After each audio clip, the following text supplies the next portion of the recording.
Le train s'arrêta. La princesse se réveilla en sursaut, ouvrit les yeux. Et où sommes-nous? Ça a l'air d'être quelque chose comme Stolp ou Stargard. En tout cas, ça commence par un st. Et de quoi cela a-t-il encore l'air? Ça a l'air, répondis-je, reluquant les maisonnettes de briques et la gare mélancolique. Ça a l'air d'être le berceau des sous-officiers qui font suer leurs hommes. As-tu envie de déjeuner ici? Aussitôt la princesse referma les yeux. Lydie, repris-je, on pourrait aussi prendre son repas au wagon-restaurant, le train en a un. Non. Au wagon-restaurant, la vitesse du train se communique toujours au serveur. Et alors tout se déroule avec une rapidité effrayante. Et moi, j'ai l'estomac lent. Bon. Au fait, qu'est-ce que tu es en train de lire, ma vioque? Depuis 2 heures, je suis couchée sur un roman mondain. C'est la seule façon dont on puisse le lire. Et de refermer les yeux, et de les rouvrir. Vise un peu. Cette bonne femme, qu'est-ce qu'elle est misogyne. Qu'est-ce qu'elle est? Misogyne. Cela ne veut-il pas dire rabougrie? Ah non. J'ai confondu avec les pygmées. C'est pas ces gens qui crèchent dans les arbres? Après cette performance, elle s'assoupit derechef, et nous roulâmes longtemps, jusqu'à Warnemünde. Voilà le fleuve. C'est ainsi que l'on baptise dans ce pays la Varne. Au fait, était-ce la Varne ou la Peine, la Sphine ou le Divenov, ou la rivière s'appelait-elle autrement? C'était pas marqué. Pour simplifier, nous avions inventé, avec Charlot et Jacob, d'attribuer à chaque ville la rivière correspondante. Ainsi, Gleiwitz sur la Glaive, Bitterfeld sur la Bitter, etc. Ici, sur le fleuve, il y avait plein de petites maisons, presque toutes pareilles, battues par le vent et pourtant si rassurantes à voir. Des voiliers dressaient leurs mâts dans le ciel gris et des péniches chargées paraissaient dans les eaux calmes. Regarde, Warnemünde. Chat, je le connais tout de même un petit peu mieux que ti. Non mais, v'là-je grand ruchot où j'ai grandi au bord, autant dire. Chez là qui reste Korldoussig et mon vieux camarade Wissendorpsch. Et d'un chète tel quiote maison là-bas, et tapissier croqueur y reste. Ça, c'est déjà vraiment gentil, comme il y en a plus du tout d'un chez Foutu-Monte. Et v'là la maison des sénateurs Egers, chez Trois-Tilleuls. Et revête un peu chez le vieille baraque avec son bio-fronteau. Il y a des fantômes dedans. Il hante en bas allemand. Oh, t'es vraiment un qui s'est fou des tiens. T'es croiras-tu des faux et que chez fantômes der Warnemünde, ils se promènent en dévisant un haut allemand? Non, tout ce que tu veux, mais il faut de l'ordre, même dans la 4e dimension. Baum. Manœuvre du train, nous tombâmes l'un sur l'autre. Elle poursuivit son récit, m'expliquant à perte de vue chacune des maisons sur le fleuve. Hervette là-bas, dans cette belle maison, y vivons elle bonne langue Brüchaber. Un jour, elle s'a mis une rache parce que j'avoue un peu bio-bulletin et que c'est au gosse. Il est aussi tout le temps tellement impoté. Et alors, en parlant des vieux vidéos, et directeur d'école, elle a dit si j'avoue estila d'un cul, elle chiro d'un baltique. Et cette maison-là, elle est au vieux Laufmüller. Tu les connais par l'histoire universelle. Yeto tout le temps une rache avec ceux de la haute, qui est à ce moment-là, est sous-préfet von der Decken. Monsieur Esch sous-préfet Louis von der Decken. Et pour elle faire un rachet, Esch Laufmüller ça a accaté un vieux chien galeux. Il baptisa Louis et puis, quand monsieur le sous-préfet Louis von der Denken y arriva, Laufmüller y appela aussi un chien en criant « Louis, couchez derrière mi !» et de rigoler comme une vaque. Et sous-préfet y est au ben contrarié. Et chez ben pour chat, qu'en 1918, il n'y a pas eu de révolution. Et ouais. Uh-huh. Et ce monsieur Muller, vit-il toujours? Mon Dieu, non. Il y a longtemps qu'il est mort. Et ses dernières volontés allaient tôt d'être enterré sur le bord de la route et stiette juste à côté des Chéquémins. Et pourquoi ça? Eh ben, pour raviser d'un bas et le plus longtemps possible, chez dessous et chez jaune fil. La douane. Eh oui, la douane. L'Europe douanait. Un homme entra dans le compartiment et s'enquit très courtoisement si nous, et nous répondîmes que non, que nous n'avions pas. L'homme repartit. Tu comprends?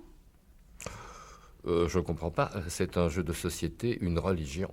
La religion des patries. De cet œil-là, je ne vois pas.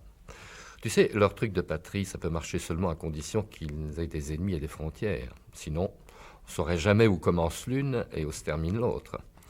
Et alors, ça ne pourra pas marcher, pas vrai? La princesse estima que ça ne marcherait pas. Et puis, notre wagon fut poussé sur le bac. Nous voici dans un mini-tunnel de fer entre les parois du vapeur. Vroom. On amarra le wagon. J'aimerais savoir pour quelle raison, en fait, un bateau se maintient sur l'eau. Il est si lourd, il devrait couler. Comment cela se passe-t-il, toi qui as fait des études supérieures? Eh bien, c'est le volume d'air dans les cloisons étanches. Tu me suis? Le poids spécifique de l'eau, en effet, c'est le déplacement. Mon cher, quand un gars abuse de termes techniques, alors il y a quelque chose qui cloche. Disons que tu l'ignores aussi. Que tu sois bête à manger du foin, Pierrot, c'est dommage. Mais il n'est pas sans doute possible de réunir tout dans une seule tête. Nous descendîmes nous promener sur le bateau. Le long du bord, bâbord, tribord, les machines se mirent à travailler tout doucement. Warnemünde restant derrière nous, nous nous éloignâmes imperceptiblement de la terre ferme. La jetée dépassée, nous découvrîmes la côte.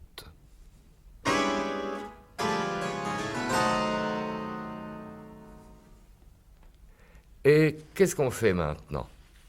Demandai-je quand on eut fait toilette. Au-dessus de 4 cheminées, un ciel bleu azur.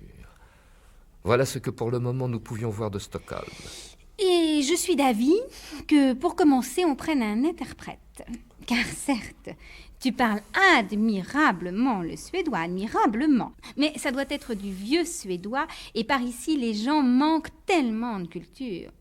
Alors, on se prend un interprète et on fait le pays avec lui à la recherche d'une bicoque, tout ce qu'il y a de bon marché. Et de là, on ne bougera plus, car après, je ne veux plus faire le moindre kilomètre. Nous nous promenions à travers Stockholm. Ils ont un bel hôtel de ville et de jolies maisons neuves. Une ville située au bord de l'eau est toujours belle. Sur une place roucoulaient des colombes. Le port ne sentait pas suffisamment le goudron. De merveilleuses jeunes femmes passaient dans les rues, d'une blondeur franchement attirante. De l'agnole, il n'y en avait qu'à des heures bien précises, circonstance qui nous donnait l'envie incoercible d'en boire. Elle était claire et pure et ne vous faisait aucun mal tant que vous n'étiez pas gris. Et dès qu'on avait avalé, le serveur ôtait le petit verre, comme si s'était rendu complice d'un acte inconvenant. Dans une vitrine de la rue Vasa, il y avait la traduction suédoise du dernier tube berlinois. Et quoi? C'est tout ce que vous avez vu de Stockholm? Et le caractère national, qu'en dites-vous? Ah, mes amis, ce que nos villes sont devenues uniformes. Allez donc faire un tour à Melbourne. Pour commencer, vous devriez vous engager dans de longues conférences et discussions avec les marchands. Vous devriez, si vous vouliez vraiment savoir qui ils sont, épouser leurs filles, ou faire des affaires avec eux, ou mieux encore, partager un héritage avec eux. Vous devriez les questionner pour savoir ce qu'ils ont dans le ventre. Ça ne se voit pas au premier coup d'œil. Que voit-on? Partout, des tramways tintinabulants, des agents de la circulation levant leurs mains gantées de blanc, partout de resplendissants panneaux publicitaires proposant du savon à barbe ou des bas de soie. Le monde a revêtu un uniforme occidental à revers américain. On ne le visite plus, ce monde. Il faut vivre avec ou vivre contre. L'interprète. La princesse étant de bons conseils, nous nous adressâmes à la permanence d'une association touristique. Ah oui, ils avaient un interprète. Enfin, peut-être. Ah si. Ah oui. En Suède, on procède avec circonspection, avec beaucoup de circonspection. En Suède, il existe 2 ethnies. Les Suédois serviables, gens aimables et calmes, et puis ceux qui ne le sont pas. Ces derniers appartiennent à une espèce bien orgueilleuse. Vous pouvez toujours essayer d'enfoncer leur entêtement à petits coups de marteau sur le crâne, ils ne s'en apercevront même pas. Nous étions tombés sur le type serviable. Donc, un interprète, ils en avaient un, ils nous l'enverraient à l'hôtel demain matin. Après quoi, nous allâmes déjeuner. La princesse savait apprécier les bons plats, et ici en Suède, ils étaient excellents tant qu'on en était au hors-d'œuvre froid. Les smørbrød, imbattables. La cuisine chaude était médiocre, et quant au vin rouge, il n'y entendait franchement rien à mon grand dépit. La princesse en prenait rarement. Par contre, seule parmi les femmes que j'ai rencontrées dans ma vie, elle adorait le whisky, pour lequel ses semblables déclarent généralement qu'il a un goût de dentiste. En fait, quand il est bon, il a un goût de fumée.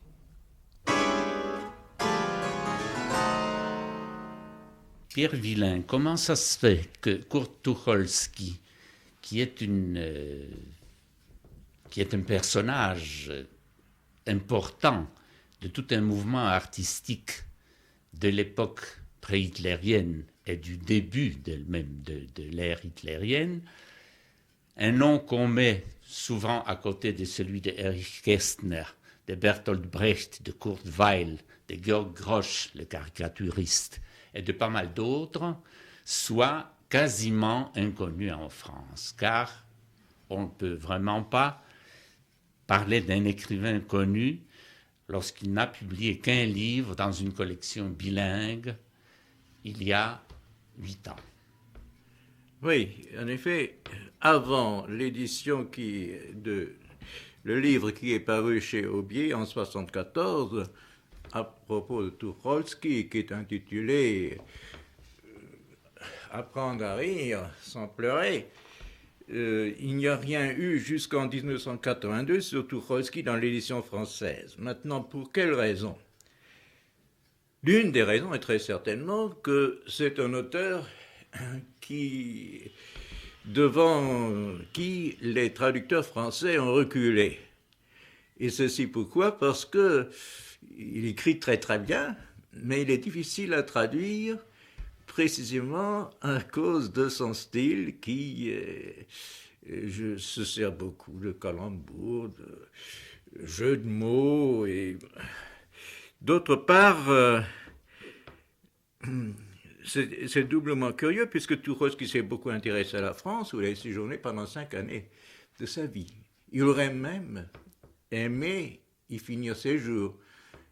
Il avait espéré un peu que la France lui offrirait en quelque sorte une citoyenneté d'honneur pour marquer tout le mérite qu'il avait dans sa lutte pour la République de Weimar. Une lutte qu'il a menée pendant 15 années à travers son activité comme journaliste dans 12 journaux et revues différentes. Il a écrit des essais, des pamphlets, des parodies, des reportages, des aphorismes, des récits, des songs, des sketchs. Il était essentiellement aussi critique littéraire, dramatique, cinématographique. Il a écrit des poèmes, mais à la différence de Heinrich Heine, qui est un peu son idéal, conscient ou inconscient, il était d'abord journaliste, un peu écrivain et un peu moins encore poète, alors que Heinrich Heine, lui, était essentiellement écrivain et poète, et un peu aussi journaliste. Il fallait bien vivre. Néanmoins, la finalité de sa vie, la finalité de la vie de Tucholsky était la lutte politique. Il se sentait moraliste, maître d'école.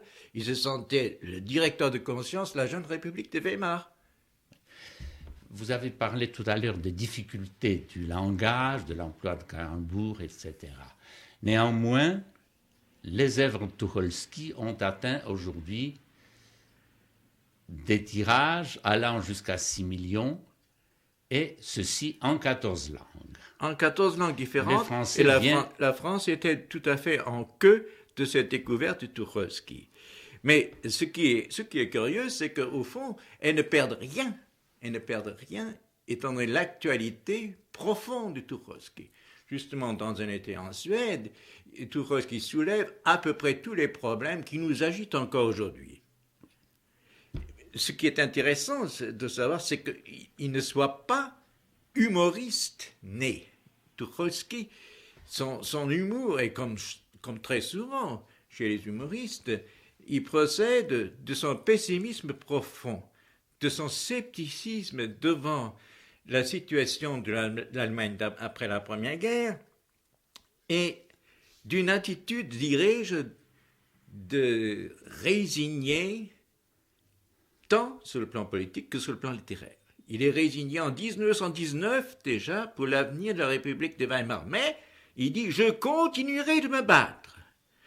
Sur le plan littéraire, très tôt, en 1923, il dit « je suis un écrivain qui a fini d'exister ». Donc pour lui, l'humour, c'est l'antidote, c'est le contrepoids qui lui permet de survivre.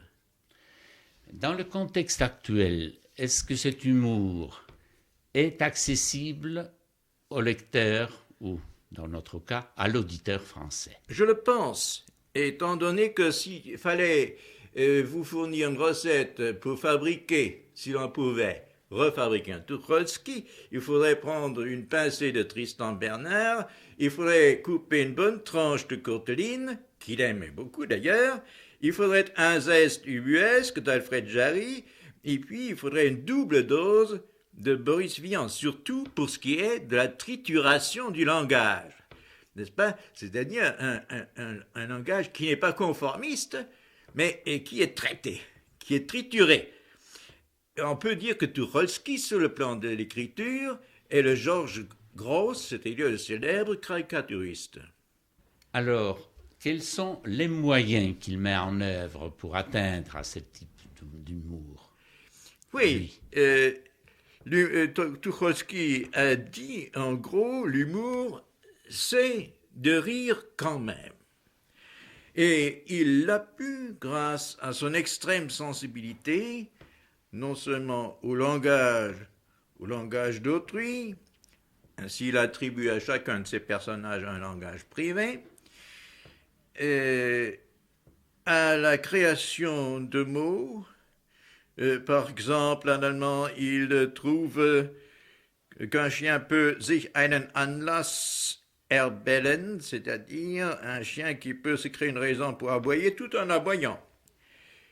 Par le regard particulier qui découvre dans la banalité quotidienne des aspects inattendus et comiques. Et puis surtout, et c'est là la difficulté pour le traducteur, les calembours, les jeux de mots.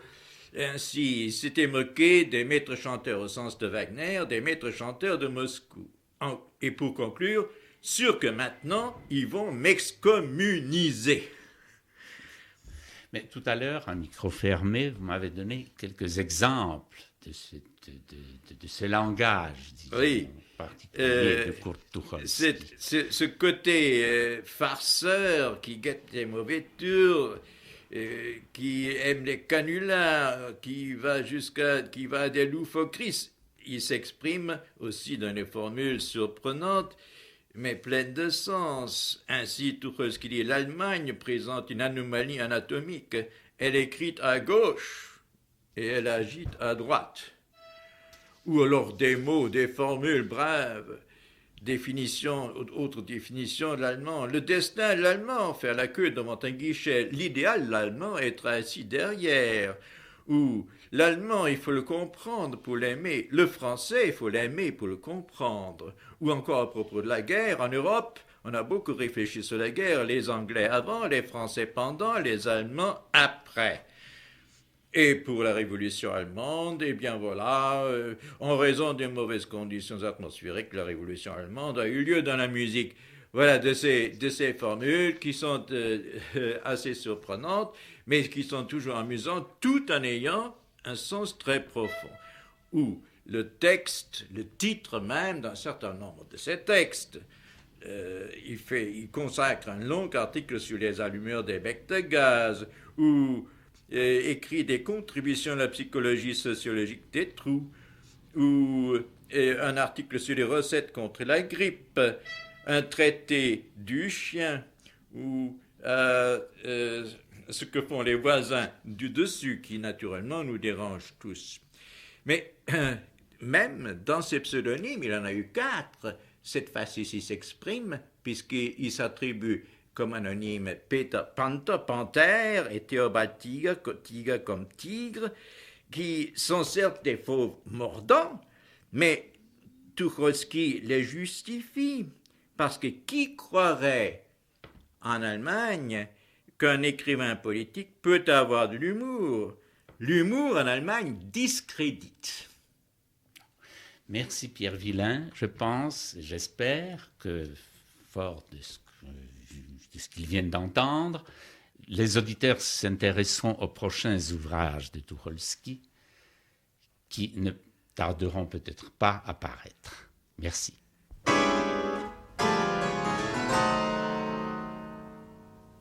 Un après-midi, nous étions devant le château, allée et venue de touristes. Nous entrâmes cérémonieusement dans le jardin intérieur du château fort. Il y avait là, au centre, une gracieuse fontaine, et puis, accolés au mur, de petits encorbellements. On s'était livré à de multiples réfections à ce château, dommage. Mais sans cela, l'ensemble se serait peut-être effondré tellement il était vieux. Arrivée d'une grosse voiture de tourisme. En sortit un homme assez jeune, suivi de 2 dames, l'une d'un certain âge, l'autre plus jeune. Et puis, du fond, on n'extirpa un gros monsieur. Il parlait allemand et, quelque peu perplexe, faisait cercle autour de la voiture, donnant l'impression de débarquer fraîchement de la lune. Puis, le gros monsieur eut un entretien nerveux et sonore avec le chauffeur qui, par chance, ne le comprenait pas. Ils achetèrent des billets pour la visite du château. Le guide étant rentré chez lui, on les laissa accomplir leur pèlerinage sans être accompagnés. On les suivit. « Qu'est-ce que tu vas encore faire ?» s'informa Lydie en baissant la voix, puisqu'elle m'avait trop bien compris. « Je ne sais pas encore. Il me viendra bien une idée. Viens. » Les touristes étaient dans la grande salle royale, levant leur regard vers le plafond lambrissé. L'une des dames clama d'une voix retentissante. « C'est pas mal !»« Apparemment du style suédois, » fit le gros. « Il ne manque plus qu'une chose, dis-je, qu'il nous demande si tout ça a bien été construit ici. Et vite. »« Où ça ?»« Viens du côté où se trouve le grand puits. Il faut qu'on leur fasse quelque farce. » On les entendit encore traîner la savate et tousser. Un moment après, nous fûmes hors de portée. Nous marchions vite, à pas feutrés. Nous arrivâmes à une grande salle en rotonde, autour de laquelle courait une galerie en bois. Au centre, sur le sol battu, il y avait un couvercle de bois tout rond. L'entrée des oubliettes. Après quoi, on trouva une échelle. Lydie m'aida à la placer. Victoire, elle touchait terre. Par conséquent, ça ne pouvait être bien profond. Je descendis les échelons. Les regards aussi moqueurs qu'admiratifs de la princesse me suivirent. « Mes amitiés aux chauves-souris !»« Oh, la ferme !» Je descendis encore. C'était quand même pas rien. Un comique de cinéma américain dans un numéro d'imitation de pompier, c'était exactement comme ça. Seulement, voilà, je n'avais absolument pas envie de rire. Dieu seul savait ce qui m'attendait en bas. Mais quand on veut jouer un tour à quelqu'un, on ne recule devant aucun sacrifice. Ténèbres et poussière.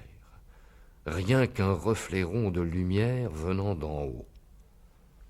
Envoie des allumettes, s'il te plaît. Dans ton sac.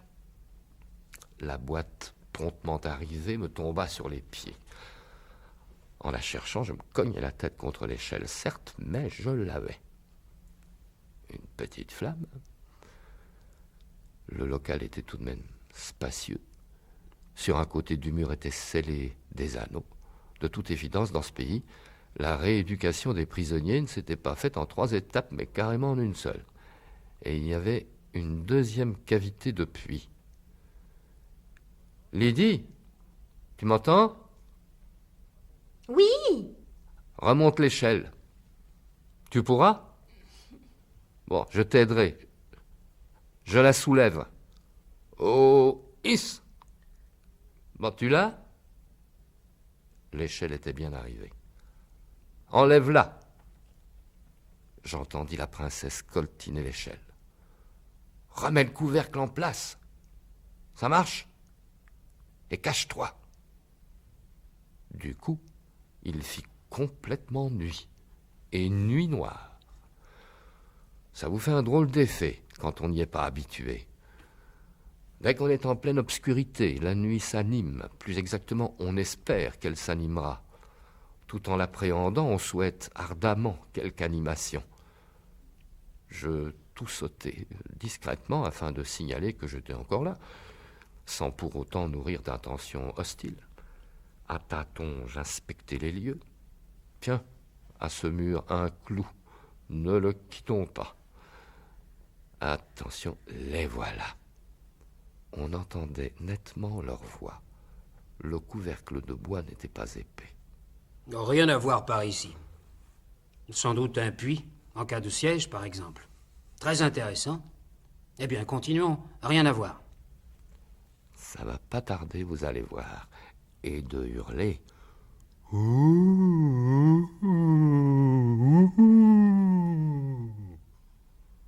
Là-haut, silence de mort. Fini le bruit de pas traînant. Qu'est-ce que c'était? Tu n'as pas entendu? Oui, moi aussi, il me semblait. Oh, ce n'était sans doute qu'un vague effet acoustique. Et moi de reprendre. Waouh, waouh, waouh. Adolphe, pour l'amour du ciel! Peut-être qu'on a enfermé ici un animal, un chien? Où allons-nous-en? Oh non, mais tu permets. C'est pas vrai. Y a-t-il... Oh là! Y a-t-il du monde? Je ne soufflais mot. Une illusion? Alors, viens donc, il n'y a rien. Et alors, je concentrai toute ma pensée sur les lions du jardin zoologique, juste avant la pâtée des fauves. Je respirai bien à fond et me mis à bramer.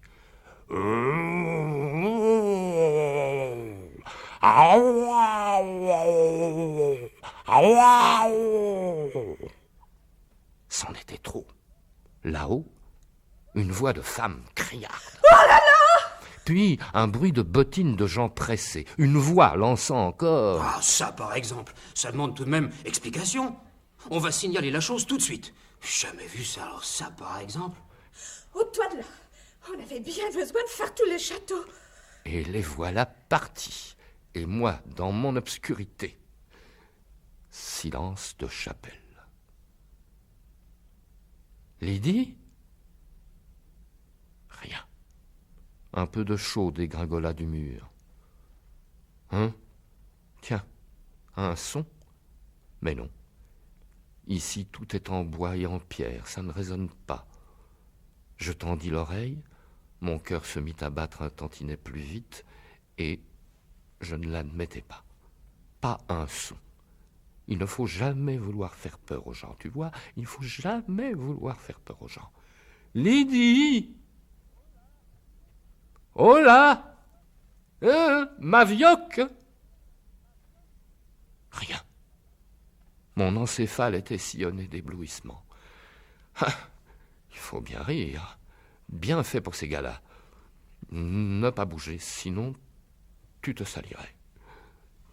T'as peur, t'as pas peur de la blague. Lydie tardera pas. Mais si elle avait perdu connaissance, ou si elle mourait, personne ne saurait que t'es là. Du roman, du cinéma. Pathé a tourné une fois un truc de ce genre. C'est salaud de coffrer les gens dans le noir du mitard. Soldat, j'en ai vu un sortir de là titubant quand il a retrouvé le jour. Puis il s'est mis à chialer.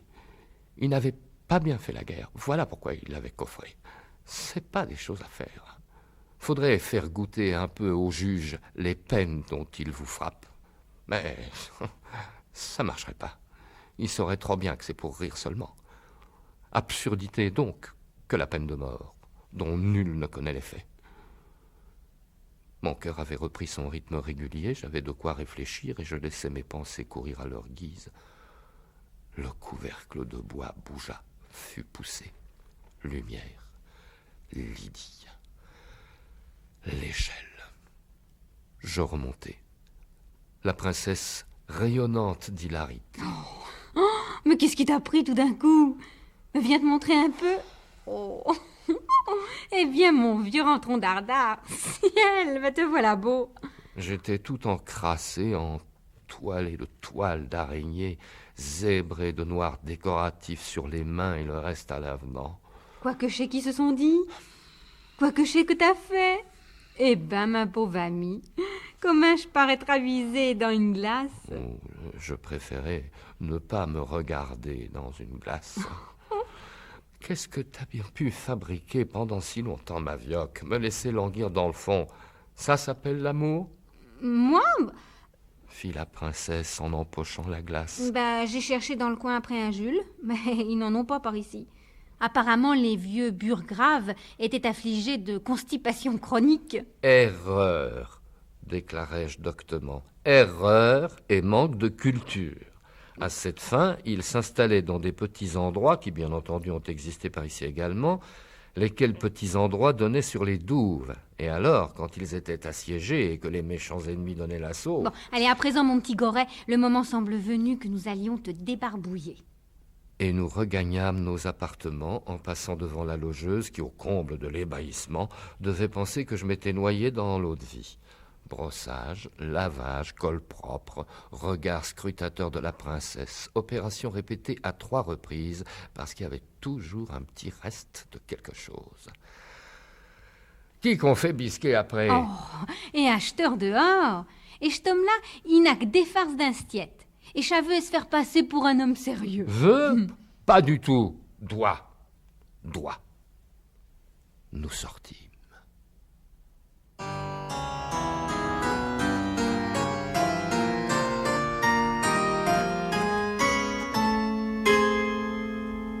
Un livre des voix. Aujourd'hui, Un château en Suède de Kurt Tucholsky, traduit par Pierre Villain, édition Ballan.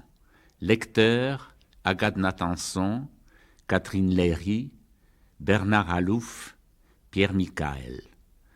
Chef opérateur du son, Geneviève Nguyen. Assistante de production, Régine Barjou.